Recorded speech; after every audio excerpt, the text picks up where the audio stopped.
रोबित अग्रवाल जी, राधे राधे महाराज जी। महाराज जी, अभी कुछ दिन पहले आपने एकांतिक में बताया था कि जब प्रारंभिक अवस्था में आपकी दोनों किडनी खराब हुई, ऐसा पता चला तो आपको आश्रम से निकाल दिया गया और कहा गया कि हम तुम्हारे ठेकेदार हैं। आपने उसी समय अपना सामान उठाया और आश्रम से निकल गए। महाराज जी, वहां से निकलने के बाद आपने क्या किया और आपके जीवन का संघर्ष क्या? हम राधा वल्लभ जी गए, राधा वल्लभ जी से बात की कि कहाँ रहे, क्या करें।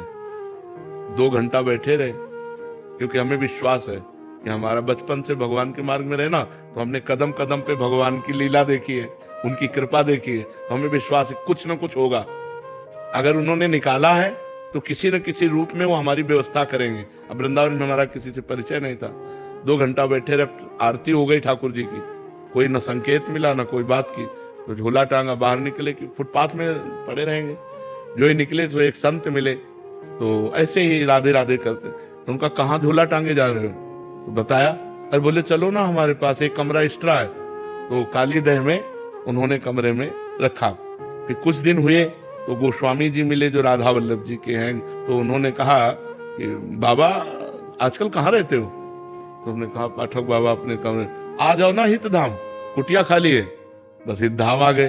तो हमारा जीवन का जो मोड़ हुआ वो हित धाम से हुआ।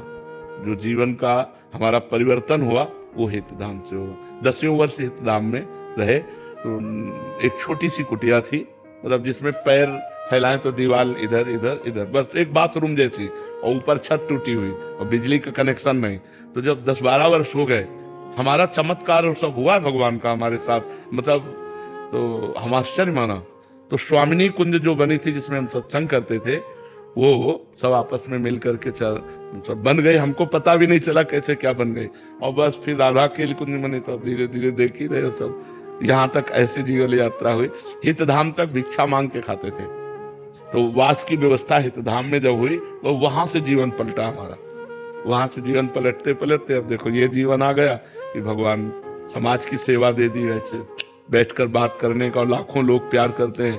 तो भगवान की कृपा से जिसको कोई पानी देने वाला नहीं था, आज हजारों लोग प्यार करने वाले हैं। ये भगवान का सब दिन होत ना एक समान। एक समय वो था और एक समय ये है।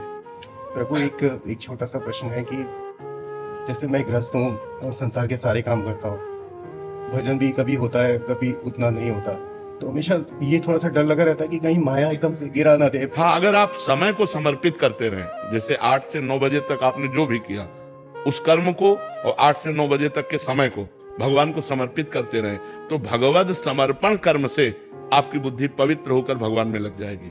जो गृहस्थ आदमी है उसका ज्यादा भजन नहीं बनता, जो हर समय माला लिए हर समय, वो कर्म परायण होता है। तो उसको चाहिए अपने कर्म भगवान को समर्पित कर दे।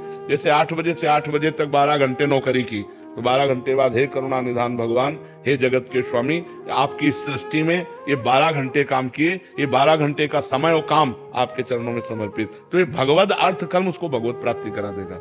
भगवान ने हर रास्ता इसीलिए बनाया है कि हर जीव का मंगल हो जाए। तो जो बहुत क्रियापरायण है वो अपने क्रिया योग, कर्म योग को भगवान को समर्पित कर दे।